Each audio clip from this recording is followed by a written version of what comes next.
তেওঁ সাহস কৰি ক'লে যে মই যাম, মই মাৰিম। গতিকে তেওঁ নিজৰ স্তনত বিষ সানি দেখে দেখে শিশুক বিষতন দি মাৰিবৰ কাৰণে তেওঁ প্ৰযত্ন কৰি গৈ আছে। গৈ গৈ গোকুল পালে। গোকুল পোৱাৰ লগে লগেই তেওঁৰ মনত অজান এটা শংকাই বিৰাজ কৰিলে। যদিহে প্ৰকৃততে সেইজন হৰি হয়, যে তেওঁৰ ওচৰলৈ মই কেনেকৈ যাম? মই এতিয়া ৰাক্ষসী মহাদৈত্যকায় এটা ৰূপ মোৰ আছে। মোক দেখাৰ লগে লগে সকলোৱে চিনি পাব, ভয়ত আতংকিত হ'ব, আৰু মই যাক বিচাৰিছোঁ তাক হয়তো আমি বিচাৰি নাপাম। গতিকে এইটো কাৰণতে তেওঁৰ মনত এটা ভাৱনা আহিল, যদি মই কৃষ্ণৰ ওচৰলৈ যাব লাগে, তেতিয়াহ'লে যি কৃষ্ণক এতিয়া গোপীসকলে, গোপ নাৰীসকলে নানা এটা দিব্য পৰিৱেশৰ মাজেৰে তেওঁক আগুৰি আছে, ময়ো তেনেকুৱা এক পৰিৱেশলৈ লৈ যাব লাগিব। মই নিজৰ ৰূপটো মই সলাব লাগিব। ময়ো এতিয়া গোপনাৰীৰ বেশ মই ধৰিব লাগিব। তেতিয়াহে হয়তো মই সেই কৃষ্ণৰ ওচৰ পামগৈ। গতিকে সেইকাৰণে তেওঁ নিজকে ৰাক্ষসৰ বেশ ত্যাগ কৰি তেওঁৰ মহাভকতিৰ বেশ ধৰিলে। দীপলিপ এগৰাকী নাৰী নিজকে সজাই পৰাই ল'লে। কোনেও সন্দেহ কৰিব লগা নাই, ভাবিব লগা নাই এইগৰাকী যে এগৰাকী ছদ্মবেশী ৰাক্ষসী, ভাবিবৰ কাৰণে, সন্দেহ কৰিবৰ কাৰণে কোনো সুযোগ নাৰাখাকৈ এনেকুৱা এটা দীপলিপ, এটা ৰূপ তেওঁ লৈ ল'লে। আৰু এইখিনিতেই মূল আধ্যাত্মিক তত্ত্বটো লুকাই আছে। আমি হৰি দৰ্শন কৰিবৰ কাৰণে, হৰি ভক্তি কৰিবৰ কাৰণে আমাৰ মন বুদ্ধিক, আমাৰ দেহক নিশ্চয় কিবা নহয় কিবা এটা শুদ্ধ ৰূপ দিবলৈ যত্ন কৰিব লাগিব। যদি নিজকে শুদ্ধ ৰূপত যদি সজাব নোৱাৰোঁ, আমি কেতিয়াও ঈশ্বৰ দৰ্শনৰ অভিলাষ কৰি লাভ নাই। ঈশ্বৰৰ কৃপা পাবৰ কাৰণে ঈশ্বৰে ভাল পোৱা দেহ, বেশ, ভূষা, আচৰণ আমি কৰিব পাৰিব লাগিব। আজি এই ভাৱনাটো অনাৰ লগে লগেই যে পুতনাই নিজকে সলাই পেলাই এতিয়া কৃষ্ণক পাবৰ কাৰণে তেওঁ উপযুক্ত হৈ গ'ল। তেওঁ পিছত মৰে নমৰে সেইটো বেলেগ কথা।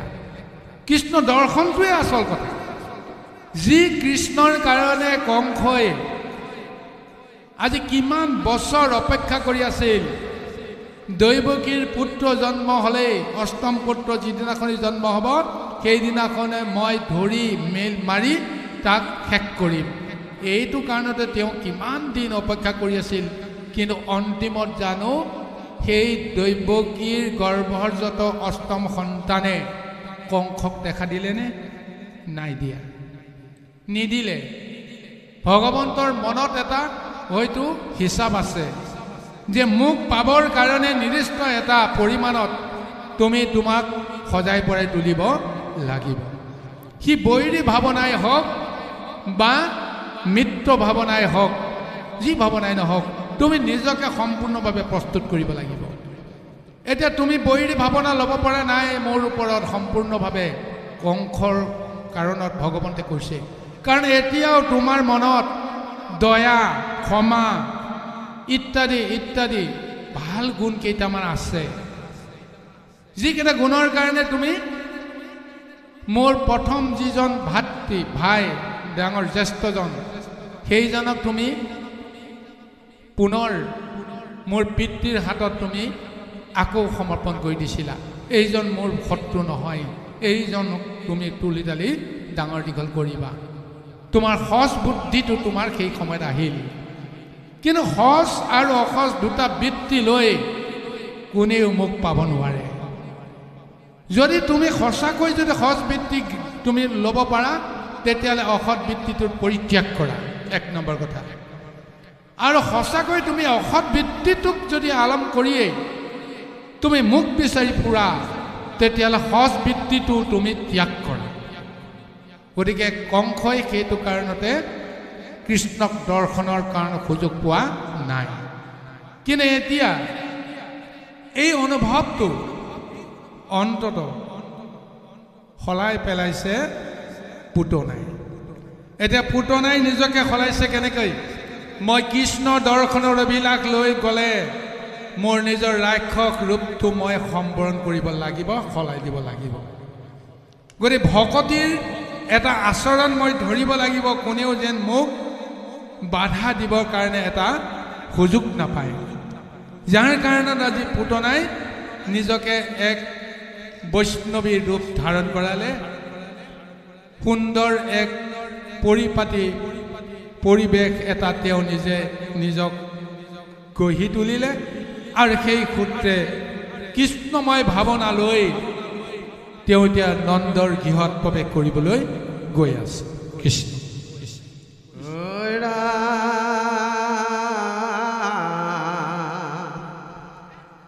পদুলে পদুলে ফুৰ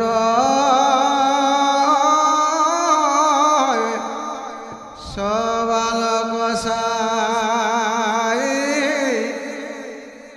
পখিল নন্দৰ ঘৰে নেবাৰন্তানা দেখিলে শিশুক সজাতে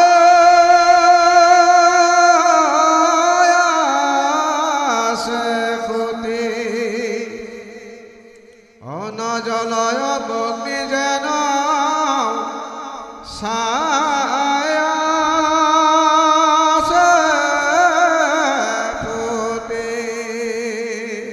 জগতৰ আত্মা হৰি জানি পুতনাক আখি মুদি ৰহিলানো বুলি কিছু বাক যাক খুজি ফুৰিব হাতত পাইলো তাক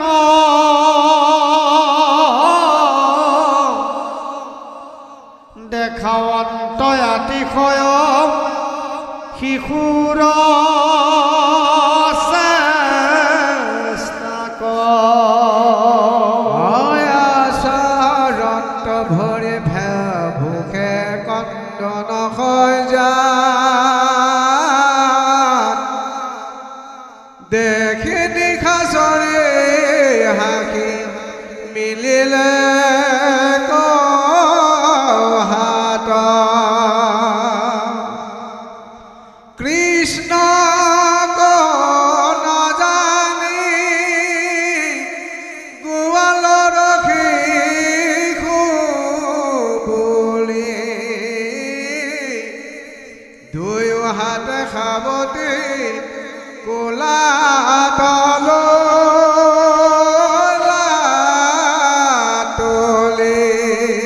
এতিয়া ভগৱন্তে কি লীলা কৈছে চাওক। তেওঁ সদ্যজাত এটা সন্তান, 3 দিনেহে তাৰ বয়স হৈছে। এতিয়া এই শিশুটোৱে এতিয়া তেওঁ বিচাৰি যে পুতনা আহিছে তেওঁ গম পাই গৈছে। গম পোৱাৰ পিছত তেওঁ কি কৰিলে? পুতনাইটো দিব্য বেশ লৈ, এই ব্ৰজৰ নাৰীৰ বেশ লৈ তেওঁ পদূলি পদূলি ঘূৰি ঘূৰি ক'ত শিশু আছে চাই চাই তেওঁ গৈ গৈ নন্দৰ গৃহত প্ৰৱেশ কৰিলে। আৰু নন্দৰ গৃহত প্ৰৱেশ কৰি তেওঁ উমান লৈ আছে যে ক'ত শিশু পোৱা যায়। শিশুৰ গোন্ধ এটা পাইছে, গতিকে সেই গোন্ধটো লৈ এতিয়া তেওঁ বিচাৰিছে। কাৰণ নন্দৰ গৃহত গোপ গোপীসকলৰ অবাধ তেওঁলোকৰ বিচৰণ চলে, কোনেও কাকো সন্দেহ কৰিব লগা নাই। গতিকে এনেকুৱা এটা পৰিৱেশত তেওঁ একেবাৰে অন্তঃপুৰৰ পালেগৈ। পোৱাৰ পিছত দেখিলে এটা শিশু যে শুই আছে, যে এইটোৱে হ'ব, মই ইয়াকে বিচাৰি আছোঁ, এই বুলি সাধাৰণ শিশু বুলি জ্ঞান কৰি তেওঁ যেতিয়া শিশুটোৰ ওচৰলৈ আহিল, ইফালে জগতৰ ঈশ্বৰ প্ৰভু ভগৱন্ত হৰি তেওঁ এতিয়া কি কৰিব? তেওঁ চকু মুদি দিলে।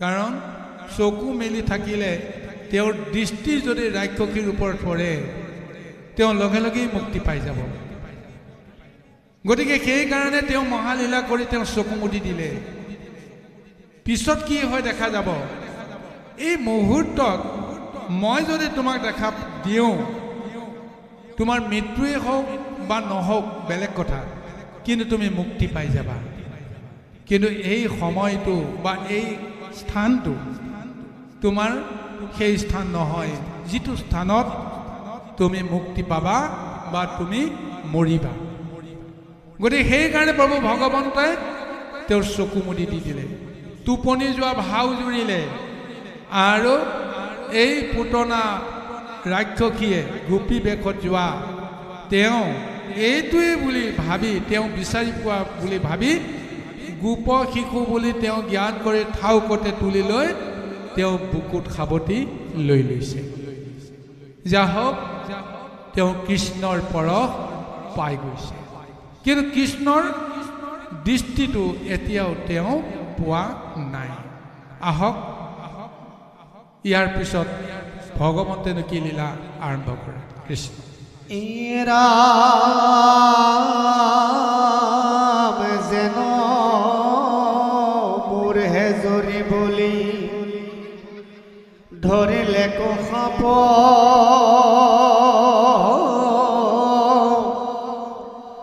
নবুজিলা একোজনে ৰাক্ষসীৰ কাপ যশোদাৰোহিণী পুতনাৰ ৰূপ চাই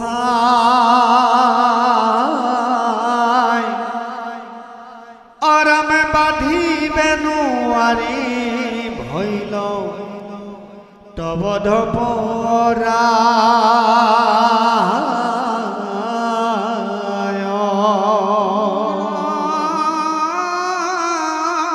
শিশু কুমাৰ নিশানি খাচৰি ৰজত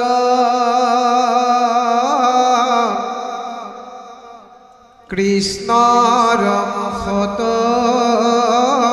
দিলা বিষময় স্তন মাটি ধৰি মুখে হৰি কোপে হুপিলন্ত স্তন সমন্বিতে তাইৰ প্ৰাণ সুখীল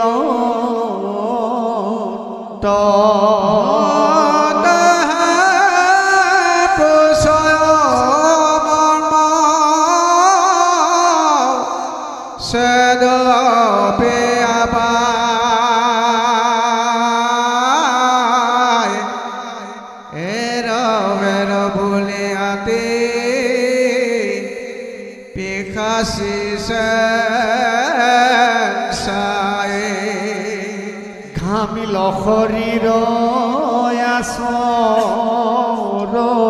হাত ভৰি চক্ষু ওলতাই কান্দে ঘূৰণি খাচৰি কৃষ্ণ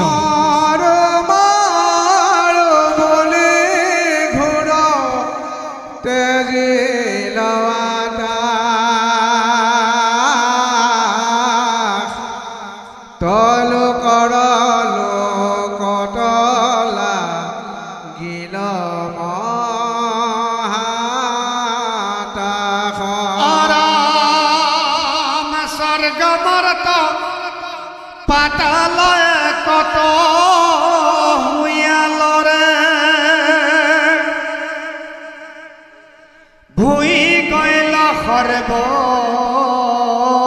লোকে বোলে বৰ্জ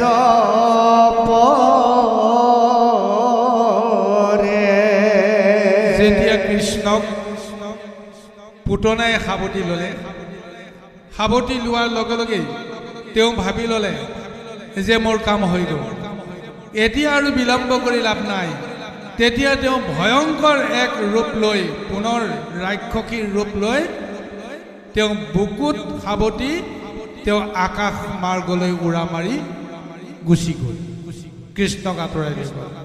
এতিয়া ভাগৱতত উল্লেখ কৰিছে যে বিষাক্ত সাপ এটাক সৰু ল'ৰা এটাই যেতিয়া খামুচ মাৰি ধৰে, তাৰপিছত যিটো অৱস্থা হ'ব সেই একেই অৱস্থা যেন এতিয়া পুতনাৰো হৈছে।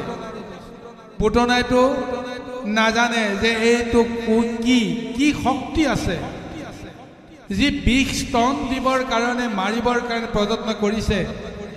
সৰ্ববিষহাৰী সেইজন প্ৰভু ভগৱন্তক কি বিষে মাৰিব পাৰে? এই কথাটোতো পুতনাই বুজি নাপায়। বাৰু যি কি নহওক, এতিয়া কোনো কাৰণতে নন্দই হওক, যশোদাই হওক বা ৰোহিণীয়ে হওক, এই পুতনাকটোতো চিনি পোৱাত তেওঁলোকৰ কোনো বিশেষ সুযোগ হোৱা নাছিল, কাৰণ ধৰিবই পৰা নাছিল সেইজন যে ৰাক্ষসী, তেওঁলোকে ভাবিব পৰা নাছিল। সেইকাৰণে তেওঁ কৃষ্ণৰ ওচৰলৈ আহিল। বাৰু যি কি নহওক, কৃষ্ণক বুকুত সাৱটি লৈ যেতিয়া আকাশলৈ উৰা মাৰি গুচি গ'ল, তাৰপিছতে তেওঁ যেতিয়া বিষতন উলিয়াই আকাশ মাৰ্গতে কৃষ্ণক সেই বিষ খুৱাই মাৰিবৰ কাৰণে যেতিয়া বিচাৰিলে, জগতৰ ঈশ্বৰ ভগৱন্তই কৰি দিলে মহালীলা। তেওঁ সেই বিষতন চুহাৰ চলেৰে বিষখিনিতো হজম কৰিলেই দেহৰ ভিতৰত থকা সমস্ত শক্তি একে খুহাই যেতিয়া টানি লৈ গ'ল, সমস্ত ক্ষীৰা উপক্ষীৰা পুতনাৰ ৰাক্ষসী ৰথিৰ হৈ গ'ল। চিৎকাৰ কৰি এতিয়া হাহাকাৰ কৰি আছে। এতিয়া যেন তেওঁ কোনো কাৰণতে ৰক্ষা নাই, কি হৈ গ'ল ক'ব নোৱাৰে। আৰু এনেকুৱা এটা অৱস্থাত পুতনাই নিজকে বচাবৰ কাৰণে এতিয়া এই শিশুটোক তেওঁৰ বুকুৰ পৰা আচাৰি পেলাবৰ কাৰণে তেওঁ বাধ্য হৈছে। কিন্তু আচাৰিব পাৰেনে? নোৱাৰে। প্ৰভু ভগৱন্তই যাক খামুচ মাৰি ধৰিব, সেইজন জানো কেতিয়াবা কালৰ হাতৰ পৰা জানো মুক্ত হ'ব পাৰিব? কাল ৰূপে যেতিয়া কৃষ্ণই ভগৱন্তে যেতিয়া খামুচ মাৰি ধৰিব, তেতিয়াও এৰাব নোৱাৰে। আৰু যেতিয়া জগতৰ স্বামী হিচাপে যেতিয়া কাৰোবাক যেতিয়া হাতত ধৰিব, তেওঁৰ ওচৰৰ পৰাও তেওঁ কেতিয়াও মুক্ত হৈ আহিব নোৱাৰে। যেনেকেই নহওক, তেওঁ লগত তেওঁ বন্দী হ'বই লাগিব। গতিকে আজি পুতনাৰ হৈছে এইটো অৱস্থা। আকাশ মাৰ্গতে এতিয়া নিজকে ভাবিব পৰা নাই যে এইটো শিশুৱে কি ভয়ংকৰ ৰূপ লৈ এতিয়া মোক এতিয়া সমস্ত দেহৰ শক্তি খৰণ কৰি পুহি পেলাই এতিয়া মোক এতিয়া মাৰি পেলাবৰ কাৰণে যত্ন কৰিছে। এনেকুৱা এক দুৰ্দশা পুতনাৰ চলি আছে। কৃষ্ণ।